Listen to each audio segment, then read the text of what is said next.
Hello everyone, मैं दीपा निश्चल, एक life coach और एक स्पिरिचुअल हीलर।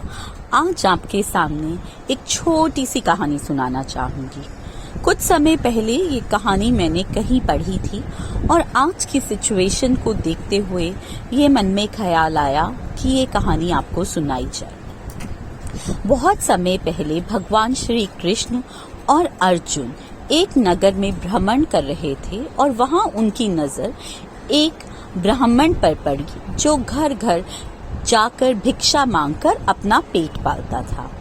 उसको देखकर अर्जुन को बहुत दया आई और उसने उस ब्राह्मण को अपने पास बुलाकर एक सोने के सिक्कों से भरी हुई पोटली दी और कहा कि जाओ अपना जीवन आराम से व्यतीत करो। ये देखकर ब्राह्मण बहुत ही खुश हुआ और अर्जुन का आभार प्रकट करते हुए घर की ओर चल दिया। जब वो घर को जा रहा था तो रास्ते में एक चोर ने उससे वो सोने की सिक्कों से भरी पोटली लूट ली। ब्राह्मण बहुत ही दुखी मन से घर पे पहुंचा और अगले ही दिन फिर से अपनी उसी दिनचर्या के साथ अपने दिन की शुरुआत की।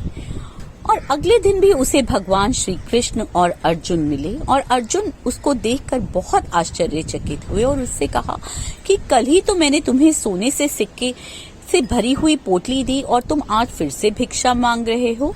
ये सुनते ही ब्राह्मण ने उसे पूरा अपना वाक्या सुनाया और ये सुनकर अर्जुन बहुत दुखी हुआ और उसने उसे एक बहुत बहुमूल्य बेशकीमती मोती दिया और कहा कि जाओ इस मोती को लेके जाओ, ये बहुत बहुमूल्य है, इसका कोई मोल नहीं है और पूरी जिंदगी अपनी आराम से व्यतीत करो। ब्राह्मण बहुत संभाल कर उस मोती को लेकर अपने घर की ओर आया और घर आकर उसको कहीं संभाल के रखने की जगह ढूंढ ही रहा था कि तभी उसकी नजर एक पुराने पड़े हुए मटके पर पड़ी जो कि किसी काम में नहीं आता था और उसने उस मटके में उसे डालकर संभाल कर रख दिया। और फिर ब्राह्मण ने सोचा कि कुछ देर आराम किया जाए और शाम को उठ के देखते हैं कि क्या करें आगे।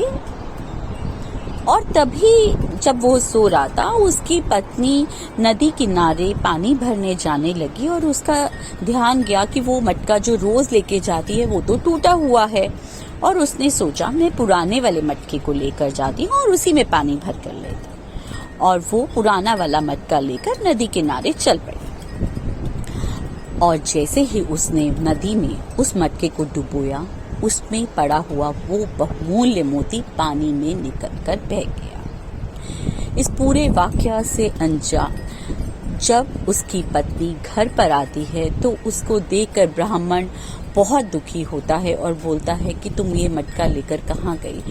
तो वो बताती है कि मैं नदी से पानी भरने गई। और ब्राह्मण जब देखता है तो उसे मटके में वो मोती नहीं दिखती।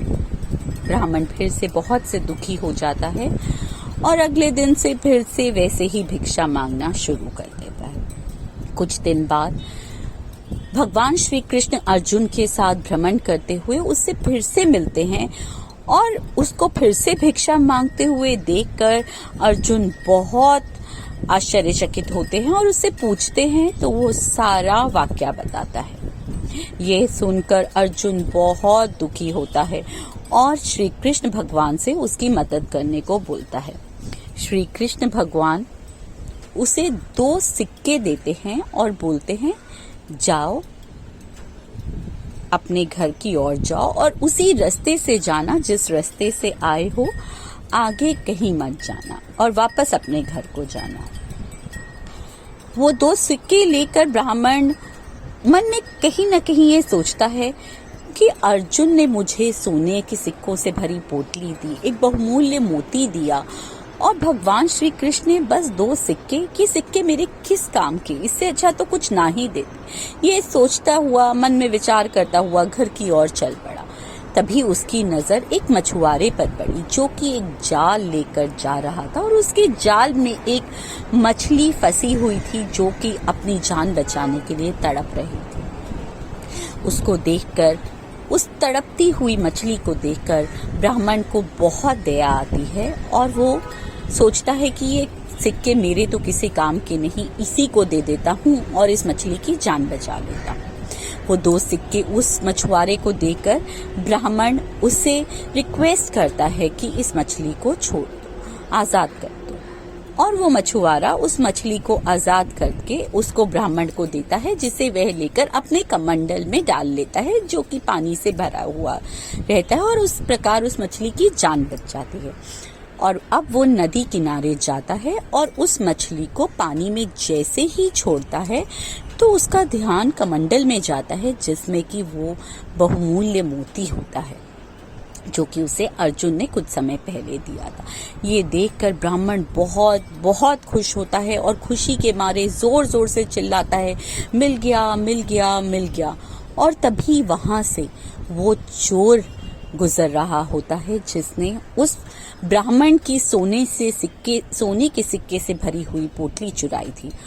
और वो आवाज सुनकर वो चोर डर जाता है और भाग के उस ब्राह्मण के पास आकर वो सोने के सिक्कों से भरी हुई पोटली उसे देकर बोलता है कि आपने मुझे पहचान लिया, मुझे क्षमा करिए, पर राजमहल में जाकर मेरी शिकायत मत करिएगा। ये लीजिए आपके सोने के सिक्कों से भरी हुई पोटली, और उसे देकर वहां से चला जाता है।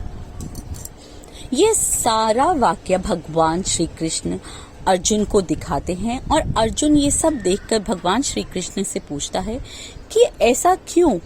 मैंने जब इसे 2 बार, एक बार सोने के सिक्कों से भरी पोटली दी, एक बार बहुमूल्य मोती दिया, उसको कुछ नहीं मिला, और आपने केवल 2 सिक्के दिए और उससे वो सारा पुराना खोया हुआ धन भी वापस मिल गया।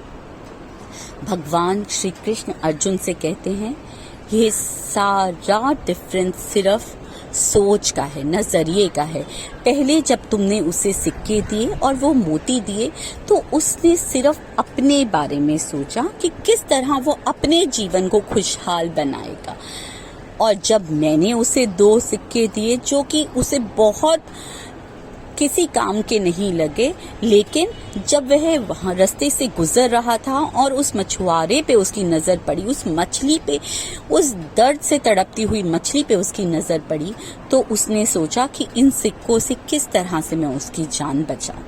तो जब आप जिंदगी में किसी और के लिए बिना कुछ एक्सपेक्ट किए करते हैं तो आपको कई गुना ज्यादा दुआएं मिलती हैं, और आपके बहुत से रास्ते ऐसे ओपन होते हैं, नए रास्ते खुलते हैं जिनके बारे में आपने कभी कल्पना भी नहीं की होगी। दोस्तों, आज हम सब भी कोविड सिचुएशन में, इस कोरोना काल में ऐसी दुविधा में फंसे हुए हैं जहां हम सब सिर्फ अपने बारे में सोच रहे हैं, और शायद समय के अनुसार वही है कि हम सबको घर पे ही रहना है, लोगों से इंटरेक्शन में नहीं आना और कम से कम लोगों से मिलना है। लेकिन इस सब के बावजूद हम जिस प्रकार हो सके, जिस तरह से हो सके, अगर दूसरों की मदद करने की कोशिश करेंगे और दिल से करेंगे, बिना इस उम्मीद से कि हमें बदले में क्या मिलेगा, विश्वास कीजिए वो जो दुआएं मिलेंगी वो बहुत सी चीज़ों से बहुत ज़्यादा इम्पोर्टेंट होंगी और आपकी लाइफ में मिरेकल्स का काम करेंगी। धन्यवाद।